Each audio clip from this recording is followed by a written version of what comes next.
Today, I'm taking chili to the next level, like literally. I'm talking rich, smoky, meaty, and absolutely loaded with flavor. I'll show you step by step how to make a classic chili with a smoky twist. This is over-the-top chili. I'm Maciek, and this is Grillin' with That, the channel where I share my easy and approachable grilling recipes all made in my backyard. If you are new here, be sure to hit that subscribe button so you don't miss any of my videos. And if you are not new, welcome back. There are a ton of different chili recipes out there. Some a little more complicated, some easier, but this one here is my go-to method and it comes out perfect every single time. Now, what sets this apart is that I'm gonna smoke the meat directly over my chili base on the smoker, which will do two things. It's gonna infuse it with plenty of the delicious smoky flavor and catch all those drippings in my chili. So let's get started. I'll show you guys exactly how to do it. For the meat, I've got 1.5 pounds of ground 80/20 beef just from the grocery store and 3 hot Italian sausage links. We're gonna combine these. If you wanna skip the sausage, you can just do this with beef, but adding the sausage just adds a little bit something extra to the chili. So all you wanna do is cut your sausage links and just take it out of the casing, and we'll put the sausage right on top of the ground beef. And there is number 3. So we've got our meat. Now I'm gonna season this. I've got my mix prepped here already, so I'll have all this in the description so you guys can look this up. But this is chili powder, cayenne, cumin, salt, pepper. There's a little bit of my taco seasoning, and I'm just gonna go with this whole spice mix right on the beef. Now let's mix everything together. Everything is seasoned. There's a lot of flavor going down in this chili, and it will be delicious. After everything is well combined, I'm gonna shape this meat pile into a large patty. Now, if you're making this, don't shape it into a ball. You wanna create as much surface area as possible so that when this goes on the smoker, it can get the smoke from all sides. That is looking good to me. All right, meat is prepped, so let's put this off to the side.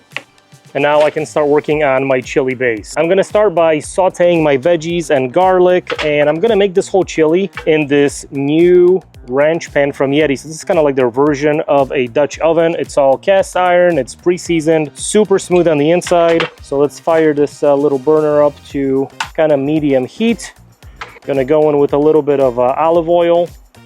And for my vegetables, I've got a diced up white onion and a diced up green bell pepper. So let's add this to the Dutch oven here. The first time that I made this recipe, I put all my ingredients in the Dutch oven. So like the tomato sauce, the diced tomatoes, the veggies, and I put everything on the smoker, and it turned out, it turned out really good. But you want to saute the onions and the peppers first, because it's just going to start releasing all these oils, all the flavors. So it's going to come out much better. It's been about 5 minutes, and this is kind of where you want your onions and peppers to be. So not fully sauteed, but just starting to get translucent, nice and fragrant. I'm gonna add about 2 tablespoons of minced garlic.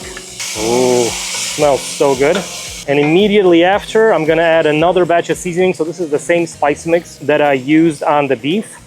I'm gonna add this in to start toasting these up as well. Oh my gosh, it smells so nice. And I'm just gonna cook the spices with the peppers, the onions, and the garlic for about a minute or so, toasting everything up.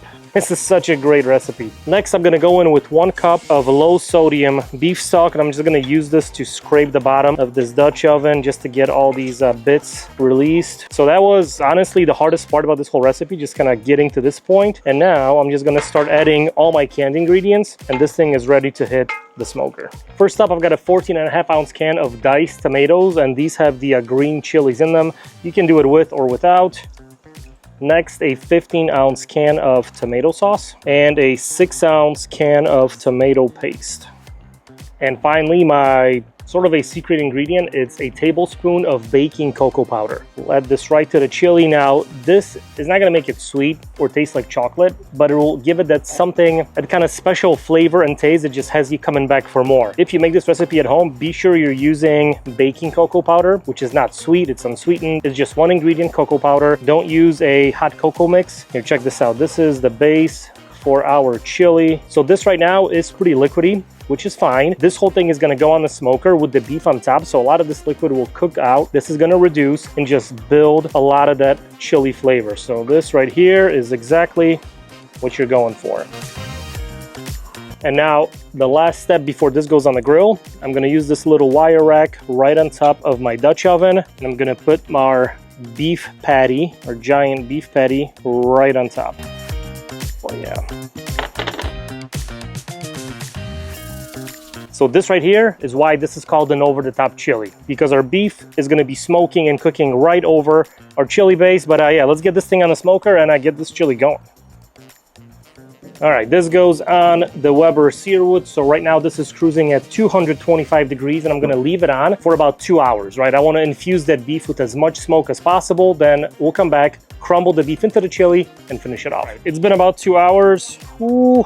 And check this out. This beef looks so good on the outside, smells absolutely amazing from all the smoke, all the spices, the veggies that we have in the Dutch oven. We are now in the home stretch. So what I'm gonna do next is crumble up the beef. You can use a couple forks, use a spoon. I like using just my hands, so I'm wearing some glove liners. These are fabric glove liners for a little heat protection. I got my gloves right over them.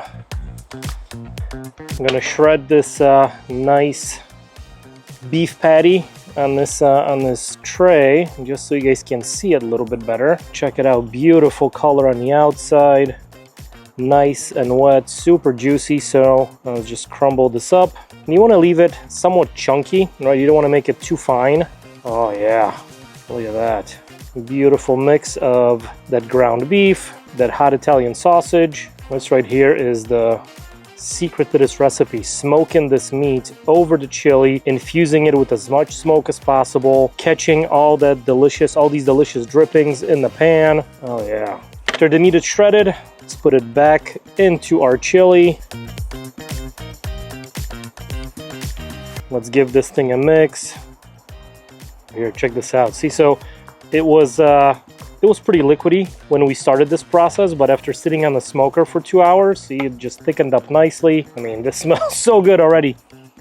Oh, wow. Keeping everything nice and chunky. You can still see the peppers, the onions. Now there's one more ingredient before this goes back on the smoker, just to kind of heat everything through, let everything combine, and that is beans. Now, I know some of you probably thought I was gonna put beans in this chili, but chili needs beans. Otherwise, it's just hamburger soup. So put beans in your chili. I'm using 2 different ones. I am using these light red kidney beans and pinto beans. Before I add the beans in, I'm just gonna drain the liquid, since we don't need this chili to be any more liquidy. Put these guys right in the chili and the kidney beans. Beautiful. Okay, give this thing one more mix. Stir in the beans. Nice and thick, chunky. You got the meat, the veggies, the beans. Here, look at this. Oh yeah. I'm gonna put this back on the smoker for about 25 to 30 minutes just to heat everything up again, warm up the beans, let all these flavors kind of combine, and our chili will be ready to go. All right, chili is ready. Smells so good. You can see all the vegetables, see the meat, you can see the beans. I mean, that is as good as it gets. All right, chili has cooled down a little bit. I'm excited to try this out. So let's plate this guy up. I mean, wow. Here we go. Nice and thick. No chili is complete without topping, so let me show you what I like to put on mine. First, I go with some Fritos, so this will just add a little bit of crunch and texture. There we go. Of course, we need a little sour cream just to cool things down a bit. A little shredded cheddar. A few dashes of hot sauce. This is the Melinda's roasted garlic habanero hot sauce, which is delicious on chili. Has that really good roasted garlicky flavor. And now to make it pretty and healthy, some green onions. And that, my friends, is a beautiful cup of over-the-top chili. This looks and smells so delicious, so let's just go right for it. I'm gonna try to get a spoon of everything. Look at that. Oh, wow. Right away, you get all the toppings, you get the crunch from the chips, the sour cream, you get the little spice, the heat from the chili, that nice, mild, smoky flavor. You can feel the texture of all the vegetables, the peppers, the onions, that beef. I mean, this is a delicious cup of chili. One of my favorite things about making chili is that it's super customizable, right? So you can make it exactly how you like it. If you want it hotter, add some more cayenne, add more hot sauce. You want more veggies, add jalapeno pepper. We've done this recipe with beer. We've done this with chicken in the past. So there's a lot of different ways of making chili, and they are all delicious. So there you have it, guys. Smoked over-the-top chili, rich, meaty, and absolutely delicious for making it on the smoker. I'm Maciek, this is Grillin' with Dad. If you like this video, be sure to hit the subscribe button, leave a like, leave a comment down below, and I will see you at the grill. So good. Oh yeah.